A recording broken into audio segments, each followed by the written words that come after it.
हमारे साथ सुलभमणि त्रिपाठी जी हैं, इनसे बात करते हैं। सर, जिस तरह से आज देखा गया सदन के अंदर हंगामा हुआ, एक तख्ती का फटा हुआ पाठ हम आपके हाथ में देख रहे हैं, क्या कहेंगे, क्यों ये बार बार हंगामा विपक्ष? देखिए, आप इसे गौर से देखिए और अपने दर्शकों को भी दिखाइए। ये भगवान राम का मंदिर है, ऊपर भगवा भी दिख रहा है और इसकी हालत देखिए, फटा हुआ था, कूड़े के ढेर में फेंका हुआ था। समाजवादी पार्टी के लोगों ने भगवान राम के मंदिर का पोस्टर बनाकर आज जो विधानसभा की कार्रवाई में किया है वो एक काले अध्याय के तौर पर दर्ज किया जाएगा। माननीय विधानसभा अध्यक्ष जी बार बार कहते रहे कि अस्वीकार है, हम लोग कहते रहे कि अस्वीकार है, आपको हमें गालियां देनी है आप दीजिए, लेकिन भगवान राम के मंदिर का, भगवान राम की के प्रतीक चिन्ह का और हमारी हिंदू आस्थाओं का इस प्रकार से निरादर मत करिए। लेकिन समाजवादी पार्टी ने जो किया है वो हमेशा याद रखा जाएगा और इस पाप का उनको परिणाम भुगतना पड़ेगा। पप्पू यादव ने, आपने देखा होगा जिस तरह से भगवान राम की तस्वीर को लेकर के जमीन पे बैठे अवधेश प्रसाद का पैर छू रहे थे, ये क्या था? अगर देखा आपने, पप्पू यादव हिस्ट्री शीटर हैं, 40 से ज्यादा मुकदमे उनके खिलाफ हैं, ज्यादातर जीवन उनका तिहाड़ जेल में बीता है। और ऐसे पप्पू यादव को राहुल गांधी ने भगवा पहनाया और भगवा पहना के अपने जूते चटवाए, अपने जूते छुआए। तो पहले तो पार्लियामेंट के बाहर भी हिंदू आस्थाओं का अपमान किया और आज जो विधानसभा की कार्रवाई में हुआ, आप देख सकते हैं ये फटा हुआ पोस्टर है। हमने इसको जब कहीं टुकड़े में कूड़ेदान में देखा तो हमने इसको संभाल के अपने हृदय के पास रखा, क्योंकि ये हमारे हृदय में रहने वाली आस्थाओं का केंद्र प्रभु राम का मंदिर है, इसका अपमान बर्दाश्त नहीं करेंगे। वही सपा बार बार सनातन की बात कर रही है, रामलला को याद। देखिए ना, प्रमाण है ना, ये कौन लेके आया? ये पोस्टर समाजवादी पार्टी के लोग लेकर आए और इसकी हालत देखिए। हम कहते हैं आपको इस पे जिसकी तस्वीर लगानी थी आप लगा लेते, लेकिन भगवान राम के मंदिर का अपमान करने का अधिकार आपको किसने दिया? आप देखिए, भगवान राम का मंदिर है, इस पे भगवा दिख रहा है, ये ला के आप वेल के बाहर, वेल के अंदर फेंक रहे हैं जहां लोगों के जूतों के नीचे आ रहा है ये पोस्टर। ये स्वीकार्य नहीं है। एक सवाल और करना चाहूंगी कि आज मुख्यमंत्री योगी आदित्यनाथ जी को बोलने नहीं दिया गया सदन के अंदर, क्या? जब मुख्यमंत्री जी बोलेंगे समाजवादी पार्टी की और विपक्ष की कलई खुलेगी। तो लोकतंत्र में आप किसी को रोक नहीं सकते। आज पूरे देश ने देखा, पूरे प्रदेश ने देखा कि मुख्यमंत्री जी जब अपनी बात रख रहे थे तो किस प्रकार की अराजकता की है। हम लोग तो दंग थे कि भाई आज सीसीटीवी कैमरा लगा हुआ है, तमाम सारे गणमान्य नेता बैठे हैं, उनके सामने अगर समाजवादी पार्टी के लोग इस तरह की अराजकता कर रहे हैं तो जब सत्ता में रहे होंगे तब क्या करते होंगे? गलती से दोबारा अगर सत्ता पा गई तो शरीफों का जीना दुभर हो जाएगा, माताओं बहनों का जीना दुभर हो जाएगा। यह आज सबने देख लिया। ये तो देखा आपने जिस तरह से सुलभमणि त्रिपाठी जी का कहना था कि सदन के अंदर जिस तरह से रामलला की तस्वीरों को लेकर के, पोस्टरों को लेकर के हंगामा किया गया, मुख्यमंत्री योगी आदित्यनाथ को बोलने नहीं दिया गया, बजट पेश हो रहा था उस समय भी हंगामा देखा गया। कहीं ना कहीं ये रामलला का अपमान है कि हाथ में पोस्टर ला करके रखा गया और फिर हंगामा किया गया, लेकिन उसी पोस्टर को फाड़ करके डस्टबिन में डाल दिया गया। आपने देखा कि कैसे त्रिपाठी जी के हाथों में जो पोस्टर का फटा हुआ पार्ट देख रहे थे वो डस्टबिन के अंदर से उठा के लेके आते। यही है समाजवादी पार्टी का असली चेहरा, जो बार बार सनातन की बात करती है लेकिन बाद में सनातन का अपमान भी करती है, ऐसा भाजपा का कहना है। विधायक जी क्या कहेंगे, जिस तरह से आज सदन के अंदर जब चर्चा होनी थी, जब बजट पेश हो रहा था, उस समय हंगामा हो गया, बार बार आरोप फिर बजट के ऊपर लगता है कि बजट बेबुनियाद सरकार पेश कर रही है। क्या कहेंगे कि जब हंगामा कर दे रहे हैं तो बजट कैसे सुनेंगे? देखो, सपा के लोगों का आचरण सबको पता है और कहते हैं कि खाली प्लॉट हमारा है, सपा का नारा है। तो गुंडई, कहते हैं गुंडई वाली जो स्थिति थी वो गुंडई करते आए हमेशा, लेकिन ये योगी सरकार है, यहाँ गुंडई किसी की नहीं चलेगी। अपराधी हो, चाहे सपाई हो, चाहे कोई और हो, गुंडई बर्दाश्त नहीं है सरकार में। और क्योंकि धर्म को बदनाम करने की कोशिश कर रहे हैं। विपक्ष तो कहता है कि गुंडागर्दी इसलिए समाप्त हुई है क्योंकि अब गुंडागर्दों की सरकार है, गुंडों की सरकार बताते हैं भाजपा को। आप देखिए, आप स्वयं महिला हैं, आज महिला तब तो दिन में नहीं निकल सकती थी, आज रात में भी कोई दिक्कत नहीं है। आज इस सरकार से वो लोग परेशान हैं जो गुंडे हैं, बदमाश हैं, माफिया हैं, वो लोग परेशान हैं। बाकी लोग अमन चैन है, किसी को परेशानी नहीं है। सब लोग, आप पूछें किसी से पूछ लीजिए आप, आज महिलाएं खुश होकर बोलती हैं कि योगी चाहिए हमें, इसलिए बोलती है कि योगी जी का लॉ एंड ऑर्डर मजबूत लॉ एंड ऑर्डर है, यहाँ अपराधी को जगह नहीं है। वहाँ तो जो कहते थे उनके मुख्यमंत्री, वो आपको सबको पता है गलती हो जाती है।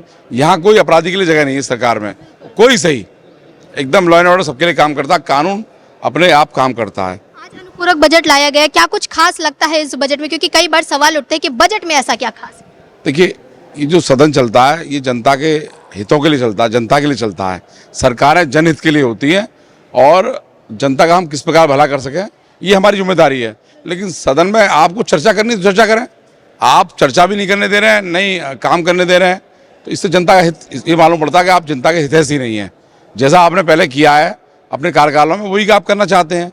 लेकिन योगी जी की सरकार है, मजबूत सरकार है, ये जनता की सरकार है ये गरीबों की सरकार है, ये विकास की सरकार है, ये विरासत की सरकार है। तो इसीलिए गुंडागर्दी नहीं चल पाई सपा के यहाँ। और जिस प्रकार वो गुंडाई कर रहे थे, आप सदन में देख रहे थे, ये गुंडाई किसी कीमत पर बर्दाश्त नहीं की जाएगी। ये विकास की और जनता की सरकार है और ये बजट जनता के लिए लाया गया अनुपूरक बजट है, जिससे जो चीज़ें छूट गई हैं वो पूरा कर सके जनता के लिए। आप देखिए, मैंने कहा इस प्रदेश सरकार ने इस प्रदेश में आमूलचूल परिवर्तन करने का काम किया है और जो बीमारू राज्य के रूप में इसको लोग देखते थे उसकी छवि को बदलने का काम किया। लेकिन आज सपाई पुनः गुंडागर्दी की छवि बनाना चाहते हैं इसकी। इस उत्तर प्रदेश को लोग आज अच्छा प्रदेश मानने की ओर अग्रसर हैं, लेकिन पुनः गुंडागर्दी के माध्यम से इसको बर्बाद करना चाहते हैं। तो भारतीय जनता पार्टी की सरकार, आदरणीय योगी सरकार, इसको नहीं होने देगी। ये मजबूत सब। एक सवाल और आपसे करना चाहती हूँ कि जिस तरह से अभी तक देखा जा रहा था, झारखंड की बात हो रही थी, पंजाब की बात हो रही थी कि बच्चे आज भी वहां पर धरना दे रहे हैं, लेकिन जो जंतर मंतर पर हाय तौबा मचा रहे थे, आज वही विपक्ष शांत बैठा है। धर्मेंद्र प्रधान जी का इस्तीफा हो गया, लेकिन जब इस्तीफे की बात शिक्षा मंत्री की आ रही है, चाहे वो पंजाब की हो, चाहे झारखंड की, कर्नाटक, केरल, इन चारों जगह पर बच्चे लाठी खा रहे, वहां पर क्यों शांत बैठा विपक्ष? विपक्ष के पास मैंने कहा मुद्दा नहीं है, वो तो केवल अपना नैरेटिव, मैंने कहा नैरेटिव सेट करना चाहते हैं, गलत नैरेटिव। वो अभी तो जाग रही थी, आप देखिए, आप क्यों नहीं ममता जाग रही डिंपल यादव जी की? मैंने कहा आप चाहे विपक्ष का कोई भी आदमी हो, और माननीय अखिलेश जी तो जब एक व्यक्ति ने उनकी पत्नी जो सांसद है उनके खिलाफ बयान दिया था, आपको याद हो, तो तब नहीं बोले वो उस पर। तो वो तो केवल उनका काम है, जब सरकार उनकी थी तब कुछ करना नहीं था। अब सरकार भारतीय जनता पार्टी की आदरणीय योगी सरकार है, तो उनको काम करना नहीं चाहते। इस छवि की, इस प्रदेश की जो छवि बदलने का काम किया आज पूरी दुनिया में, पूरे कहीं भी आप जाएं इस देश में, आज उत्तर प्रदेश को लोग अच्छा मानते हैं कि योगी जी सरकार है। आज आप नेपाल को देखते तो वहाँ भी लोग कह रहे हैं कि आज योगी जी की डिमांड कर रहे हैं आज। तो आज उत्तर प्रदेश में अच्छी सरकार है, लोगों के लिए काम करने वाली सरकार है, विकास की सरकार है, और समाजवादी पार्टी कभी भी लोगों का भला नहीं चाहती। क्या ये माना जाए कि इन 4 राज्यों के लिए जहां विपक्ष की सरकार है, वहां के लिए अखिलेश यादव जी का ट्विटर हैंडल काम करना बंद कर दिया, क्योंकि वो बार बार ट्वीट कर देते हैं हर मुद्दे पे? ऐसा ना, अपराधी उनकी पार्टी में हैं, अपराधियों के वो सगे हैं, और जो घटनाएं होती थी सब उनकी पार्टी के लोग निकलते थे। लेकिन वो केवल और केवल उनको धर्म को इसमें बदनाम कर रहे हैं। और जब यदि काम करना है तो यदि तो बोलते क्यों नहीं? बोले केरल में, बोले पंजाब, बोले ना, अगर आप हितैषी हैं जनता के तो बोले विषय पर। लेकिन केवल और केवल उत्तर प्रदेश की जो छवि सुधरी है उसको खराब करना चाहते हैं। और जो मामला राम मंदिर का है, राम मंदिर के मामले में जो कर्मी थे वो एक संविदा कर्मी थे, जो एक कंपनी के माध्यम से चुने गए थे, और मांग उठी, सरकार ने तत्काल उस पर SI गठित करके और उन लोगों पर कार्रवाई करने का काम किया है। इसीलिए वो मुद्दा ही नहीं है। आप सनातन को बदनाम करते हो, आप धर्म को बदनाम कर रहे हो, तो ये किसी, हम इसको नहीं करने देंगे। सनातन पे सवाल उठाने से 27 की कुर्सी क्या अखिलेश यादव जी को मिल जाएगी?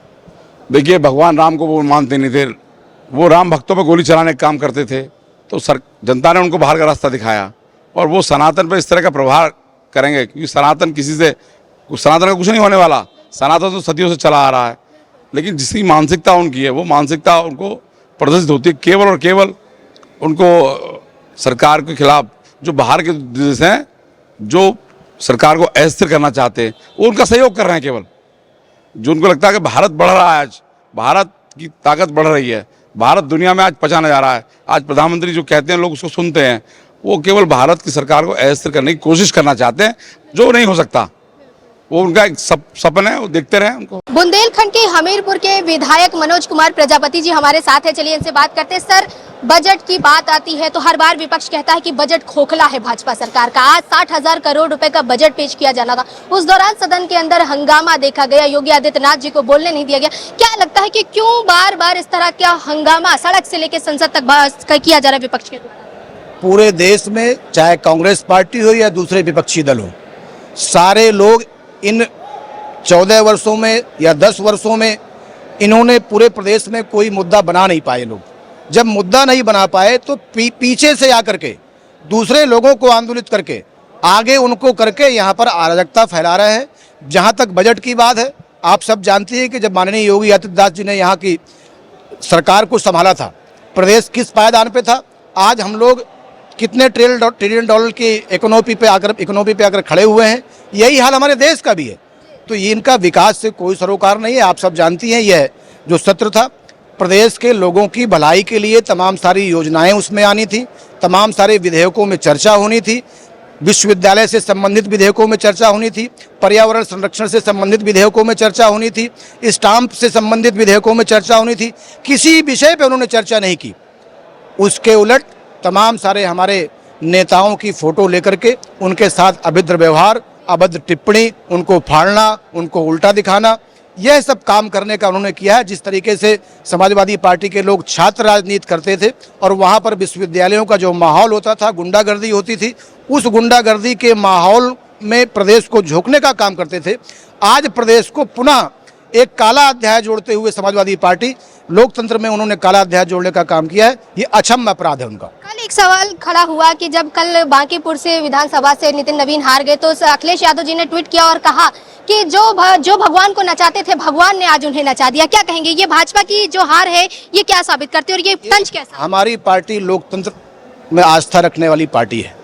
लोकतंत्र के हिसाब से जो परिणाम आए हैं उसका हम समीक्षा करेंगे, जो सुधार करने की आवश्यकता होगी उसमें सुधार करेंगे। समाजवादी पार्टी विकास के दृष्टिगत जनता को तो गुमराह करती है, परंतु जब सदन के अंदर आती है, विकास के मुद्दों पर अनुपूरक बजट पेश किए जाते हैं तो बजट पेश पर उनको तर्कसंगत तरीके से बहस करना चाहिए, अपना विषय रखना चाहिए और तमाम ऐसे एजेंडे का पास किए गए जो लोकहित में जनहित में हैं उस पर उनको अपनी चर्चा करने के लिए खुले तौर पर आदरणीय विधानसभा अध्यक्ष जी ने एक नहीं अनेकों बार, सैकड़ों बार उनसे आग्रह निवेदन किया कि तमाम याचिकाएं हैं, तमाम ऐसे नियम कानून पास किए जा रहे हैं, इस पर आपकी अपनी सहमति, आपका अपना विचार आना चाहिए।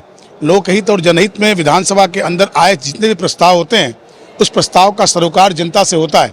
इस बात पर समाजवादी पार्टी का कोई लेना देना नहीं है। समाजवादी पार्टी बेल के अंदर आकर और संसदीय व्यवस्था को अपने साथ जोड़कर जो उनकी प्रणाली, जो उनकी नैतिकता रही है, जो उनका आचरण व्यवहार रहा है, उसके तहत वो लगातार पूरे सदन को गुमराह किए। आज की बहस, आज का विषय शाम 7-8 बजे या उससे अधिक समय तक चलने वाला दिवस था और तकरीबन एजेंडे में 80 से ऊपर ऐसे एजेंडे क्रमवार शामिल किए गए थे।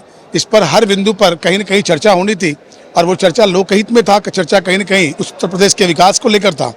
वो लगातार चंदा चोरी की बात करके अपने उन मुद्दों पर भी सिर्फ जनता का ध्यान अनर्गल तरीके से सदन के कार्रवाई को व्यवधानित करने के साथ अपने अन्य ऐसे उद्देश्य के साथ वो काम कर रहे थे। उनका कहीं कोई ऐसा उद्देश्य नहीं था कि चर्चा हो।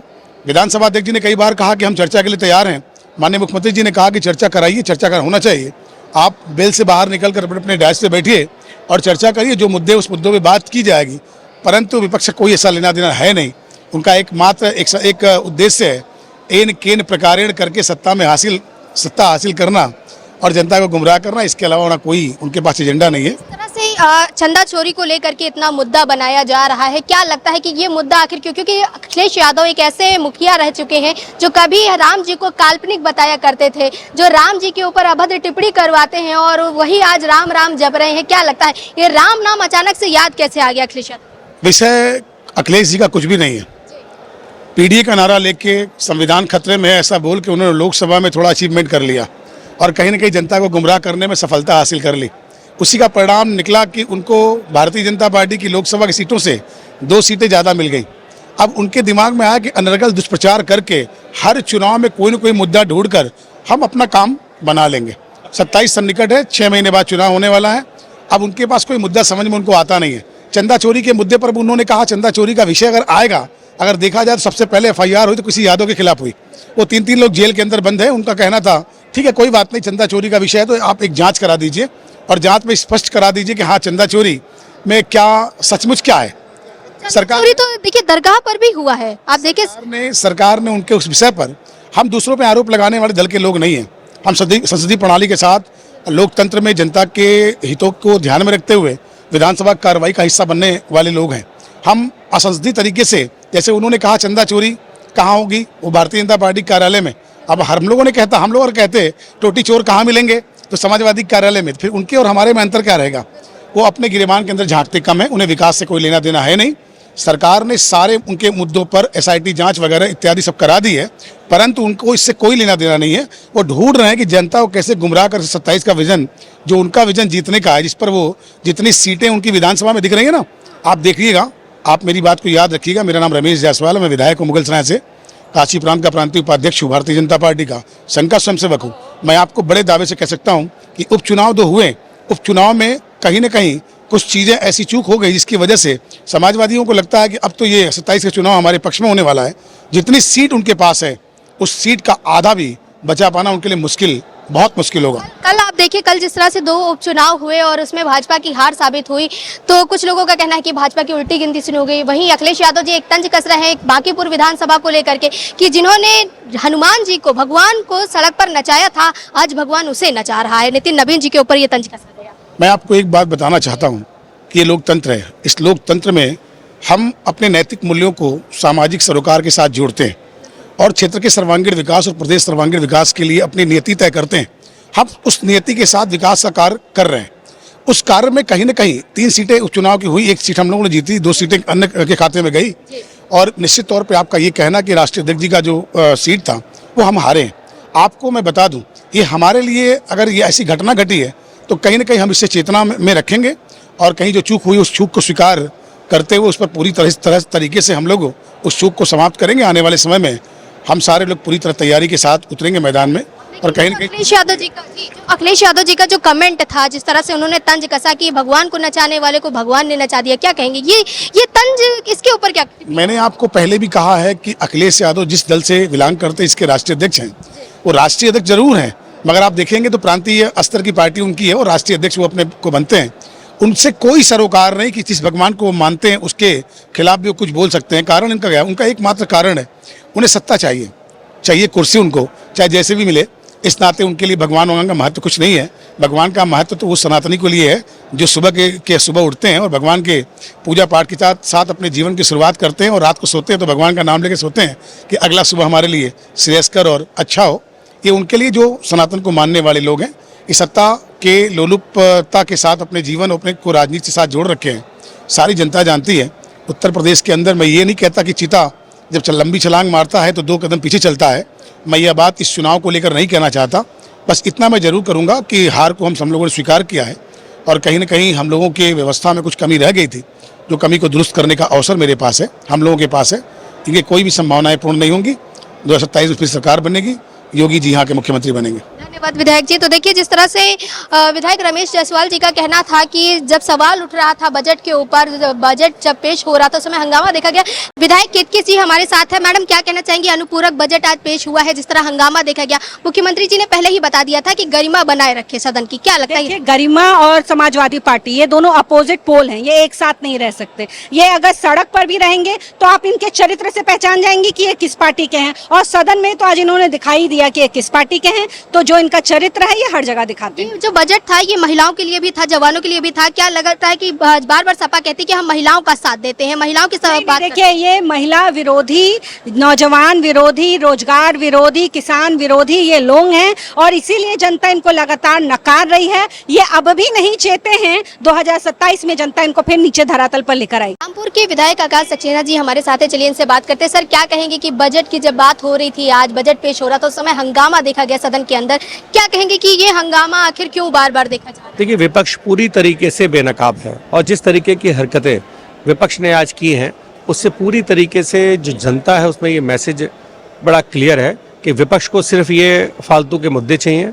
विपक्ष को न विकास से मतलब है, न प्रदेश से मतलब है, न किसी चीज़ से मतलब है। उनका काम सिर्फ ये है कि अखबार में फोटो छपवाना और इन चीज़ों को बढ़ावा देना। देखा गया 60,000 करोड़ रुपए, 59,000 हम मान लेते हैं, लगभग 59,000 करोड़ रुपए का जो बजट था, उसमें क्या कुछ ऐसा खास था जो अगर सामने आ जाता तो शायद ऐसा विपक्ष को लग रहा था कि उनकी बात नहीं बनती? देखिए, मैंने आपसे कहा ना, जब मुद्दे आधारहीन होते हैं तो सामने वाले की बात को रखने का जो तरीका होता है वो सब दिखता है। और मुझे लगता है कि आज के इस प्रकरण से उत्तर प्रदेश की आम जनता में बहुत क्लियर मैसेज है कि विपक्ष पूरी तरीके से इस तरीके के कृत्य कर रहे हैं। जिस तरह से विपक्ष नीट की बात करी है, चंदा चोरी की बात करी है, आप देखिए कि झारखंड के बच्चे जो है वो किस तरह से सड़कों पर उतरे हैं, लेकिन विपक्ष अनसुना कर रहा है। इसे क्या कहेंगे कि क्यों दिल्ली में ही सिर्फ प्रदर्शन किया गया, क्यों सिर्फ एक ही धर्मेंद्र प्रधान का इस्तीफा मांगा गया, अब वहां के लिए विपक्ष आवाज? देखिए, मैंने आपसे कहा ना कि विपक्ष को पूरी तरीके से ये बात पता है कि जनता उनको कोई स्वीकार नहीं करेगी और आज वही चीज़ है कि जनता इन सब चीजों को बहुत जान चुकी है। विधायक क्या कहेंगे, आज सदन के अंदर जो हंगामा देखा गया, क्या लगता है विपक्ष क्यों इस तरह हंगामा कर रहे हैं? देखिए, विपक्ष के पास कोई भी मुद्दा नहीं है चुनाव में जाने के लिए, तो उन्हें रोजाना कहीं ना कहीं अराजकता फैलानी है और उसके लिए इस तरीके के झूठे प्रपंडे वो करते ही रहेंगे। विपक्ष तो मुद्दा मुद्दा लेकर के आया है ना सर, नीट की बात की जा रही है, चंदा चोरी की बात की जा रही है। देखिए, चंदा चोरी में एसआईटी के द्वारा सख्त कार्रवाई की जा रही है। जो दोषी हैं वो जेल के अंदर हैं और जो अन्य दोषी आएंगे वो भी जेल जाएंगे। तो देखिए, गाजियाबाद के विधायक जो थे उन्होंने जिस तरह से बोला कि जो विपक्ष है उसके पास कोई मुद्दा नहीं है कि वो किस तरह से 27 का चुनाव हासिल कर पाए, इसलिए मुद्दा बनाया जा रहा है और सदन के अंदर हंगामा किया जा रहा है। मथुरा के विधायक हैं, इनसे बात करते हैं। क्या कहेंगे विधायक जी कि जिस तरह से सदन के अंदर गरिमा की स्थिति बनाने की बात मुख्यमंत्री जी ने कल ही कह दी थी, आज दूसरा दिन है और सदन के अंदर हंगामा देखा गया, क्या कहेंगे? आपने बहन जी, जैसे हाउस शुरू हुआ कल कंडोनेंस हो गई, एक सिटिंग विधायक के ना रहने पर हाउस खत्म जो है रिजॉल्व हो गया। आज कार्रवाई शुरू हुई 4 तारीख में। जैसे क्वेश्चन आवर्स होता है, अगर देखा जाए तो क्वेश्चन आवर्स मुख्यतः विपक्ष के लिए होता है। अपनी समस्या आता है, सरकार जवाब देती है, लेकिन विपक्ष ने क्वेश्चन आवर्स नहीं होने दिया और 12:20 तक मजबूरी में वो माननीय विधानसभा अध्यक्ष जी ने 12:20 तक उसको सस्पेंड किया हाउस को। और जैसे 12:20 पर हाउस शुरू हुआ, बार बार हमारे अध्यक्ष जी कह रहे थे कि अपने स्थान पर पहुंचे, बैठे, नहीं बैठ रहे थे। वेल को लेकर उनको पता नहीं कसम खा के आए थे कि हाउस नहीं चलने देंगे, जो मेरी सोच है। जहाँ तक सरकार बार बार कह रहे, मुख्यमंत्री जी कह रहे, हमारे विधानसभा अध्यक्ष कह रहे कि नियमों के अंदर डालिएगा, सरकार जवाब देगी, सुनने को तैयार नहीं। और जैसे मुख्यमंत्री जी बोलने को खड़े हुए तो तख्ती लेके आए थे। अब विधानसभा के अंदर किसी के आगे आप बात मुझसे, जैसे मेरा इंटरव्यू लेनी है, कोई दूसरा आवे तो गरिमा के विपरीत है ना, आगे आ जावे, आगे तख्ती लगा देना मुख्यमंत्री जी के आगे। वो तो कह रहे थे, बार बार कह रहे थे, जब आपकी उसकी मीटिंग हुई थी कार्य मंत्रणा की, तब भी मुख्यमंत्री जी ने, हमारे मंत्रियों ने, हमारे संसदीय कार्य मंत्री जी ने, विपक्ष। और ये हंगामा क्यों देखा जाता है विधायक जी, हर बार क्यों हंगामा? ये तो विपक्ष का अपना सोच है, ये तो कोई विपक्षी आपको बता पाएगा। सरकार अपनी जिम्मेदारी के अनुसार नियमों के अंतर्गत, चाहे वो चंदा चोरी की बात करें कहीं करें, उसमें सरकार हर जांच के लिए, चाहे कितना भी कोई बड़ा हो, उसके खिलाफ वो कार्रवाई करने के लिए दृढ़ संकल्पित है और आगे भी हम तैयार, जो हमने कहा है उस पर तैयार है। लेकिन विपक्ष ये मान के बैठा हुआ है हाउस नहीं चलने देंगे, तो ये हट धर्मा है, ये तो गलत। 2 दिन ही तो बचे हैं, देखिए 2 दिन निकल गया है सदन का, 2 दिन ही बचे, कह रहे बहुत छोटा सा। ये देखिए सत्य, हम तो 2 दिन में 4 दिन में बहुत काम हो जाता है मैडम, लेकिन नहीं, उन्होंने तो, हमने थोड़ी किया है, वो तो विपक्ष को का वो ड्यूटी रहती है, हाउस को डिस्टर्ब कर रहा है। हम तो हर एक का जवाब देने के लिए सरकार तो तैयार बैठी है, लेकिन वो चलने नहीं देते, वो तो कसम खा के बैठे थे। 59,000 करोड़ रुपए का बजट जो है लाया गया, क्या लगता है इस बजट में क्या कुछ खास है? क्योंकि बजट की बात होती है, हर बार विपक्ष कहता है कि बजट खोखला। नहीं, बजट खोखला नहीं है। आप देखें 10 साल में जो विकास हुआ है उसको आप डिनाई नहीं कर सकते। विपक्ष का तो हम कुछ भी कर लें तब भी उसको तो यही होगा, उसके पास कोई मुद्दा ही नहीं है सरकार की बुराई के अलावा। लेकिन आम जनता तक जो आखिरी छोर पे बैठा है, हमारी जितनी योजनाएं उन तक पूरी हमने पहुंचाई है और पहुंचाते रहेंगे। ऐसा बजट जो लगभग 59 या 60,000 करोड़ मान लेते हैं, कभी पहले कभी आया था? कभी नहीं आया आज तक के इतिहास में, सरकार में कभी आया? कभी विपक्षी की क्या बच में, जितना हमारा ये आपका है इतना बड़ा भारी बजट विकास का, इससे पहले कभी नहीं आया। मैं उसके बाद भी विपक्ष आरोप लगा तो मैं पहले ही कह चुका, विपक्ष का तो सिर्फ काम भी, हमारी अच्छी बात ही उनको बुरी लगती है। एक आरोप और लगाया जा रहा है, रामलला के ऊपर आरोप लगाया, नीट की परीक्षा को लेकर के आरोप लगाया जा रहा है। आज भी झारखंड में बच्चे सड़क पर, आपने हमारे केंद्र में अगर नीट की बाली आई थी, अगर हमने छात्रों के सम्मान के लिए हमारे शिक्षा मंत्री जी ने जनता को सम्मान देते हुए देश में रिजाइन किया। आज क्यों विपक्ष शांत? विपक्ष ये झारखंड में क्यों नहीं बोल रहे? 27 में चुनाव आ रहा है ना, हमारी पूरी तैयारी, हम भारी बहुमत से आ रहे हैं। विपक्ष कैसे? विपक्ष तो कह रहा है कि पीडीए की सरकार में नहीं। विपक्ष को तो काम ही अगर ये नहीं कहेगा तो अगर आज ही उसमें फेस करने की होती कौन है? आप सरकार फेस करने को तैयार है, जवाब देने को तैयार है, लेकिन विपक्ष सुनना नहीं चाह रहा। विपक्ष इस बार फिर से जाने वाला, फिर हम भारी बहुमत से आने वाले हैं। भी आपने देखा कि 2 जगह उपचुनाव में भाजपा को हार मिली है। कुछ लोग कह रहे हैं कि भाजपा की उल्टी गिनती शुरू हो गई है। अखिलेश यादव जी कह रहे हैं जिन्होंने नाच नचवाया था भगवान से, आज भगवान उनको नाच नचवा रहा। नितिन नवीन जी पे देखिएगा, आपने कल के चुनाव की बात कही, 3 जगह हुआ, गुजरात में हम जीते हैं, 3 जगह चुनाव हुआ, 2 जगह हमने स्वीकारा है और स्वीकार करने के बाद आने वाले समय पे हम उसकी अपनी 2 जगह हम लूजर रहे हैं, 1 जगह सक्सेस रहे हैं, क्या कारण रहे हम उसका भी एनालिसिस करेंगे। और इतना हमारा पूरा बहुमत है, चाहे आपका एक आपने कहा बिहार में या आपने कहा मध्य प्रदेश में, तब भी पूरी गवर्नमेंट है, लेकिन हम अपनी है करें जनादेश मिला, हम उसको स्वीकारते हैं। ईवीएम हैक नहीं हुई, 2 जगह कल विपक्ष को जीत मिली, कल ईवीएम हैक नहीं, आपको ये तो उनसे कहिएगा। हर बार ईवीएम के ऊपर आप विधायक जी हर बार आरोप लगता है ना ईवीएम बदनाम होती है। आपको मीडिया को बदनाम तो वो करते हैं, उनका काम है। ईवीएम हमारा सरकार और विपक्ष 2 होते हैं प्रजातंत्र में। सरकार अपना काम कर रही है, इसका पब्लिक जवाब देगी। 2027 में भारी बहुमत से हम आ रहे हैं। हमारे साथ जेवर से विधायक धीरेन्द्र सिंह जी हैं, चलिए इनसे बात करते हैं। सर, क्या कहेंगे, आज बजट पेश हुआ और 59,000 करोड़ से ज्यादा का बजट था, उस समय हंगामा देखा गया, मुख्यमंत्री जी को बोलने नहीं दिया गया। क्या लगता है ये विपक्ष का कैसा रवैया है जो बार बार दिखाई दे? देखिए, 2nd नंबर की अर्थव्यवस्था हम हैं आज। 2017 से पहले 6वां या 7वां नंबर था हमारा। विकास पे चर्चा होती, विपक्ष को बुरा लगता। मुद्दों पर चर्चा होती, कानून कई ऐसे आने वाले थे जिनमें संशोधन थे, उन विधेयकों पर चर्चा होती, हमें भी कुछ सीखने को मिलता, जनता भी देखती विधानसभा की कार्रवाई। हमने भी कई मुद्दे जनता से संबंधित विभिन्न नियमों के माध्यम से विधानसभा में लगाए हुए थे, तो हम नहीं देख पाए, ना उस पर कोई कार्रवाई हो पाई। मंत्री जी का वक्तव्य लेना था, तो ये अच्छा आज हम संदेश लेकर नहीं जा रहे, क्योंकि काफ़ी प्रार्थना अध्यक्ष जी ने की उन लोगों से कि भाई बड़े अहम मुद्दे हैं और आपको पूरा समय दिया जाएगा अपनी बात रखने के लिए, चर्चा की जाएगी। प्रश्न उनके ऐसे लगे हुए थे, हम जानना चाहते थे हमारी सरकार का क्या जवाब आना है। कुल मिलाकर मुझे ऐसा लगा कि उनकी मंशा कोई विकास पर चर्चा नहीं थी, ना वो करना चाहते, क्योंकि प्रदेश में अभूतपूर्व विकास हुआ है, ना वो कभी बेरोजगारी पर चर्चा करते हैं, वो पीडीए का राग अलापते हैं। वो आज एक अनावश्यक मुद्दे पर चर्चा कर रहे थे, जिस मुद्दे पर बहुत तेजी से कार्रवाई हो रही है।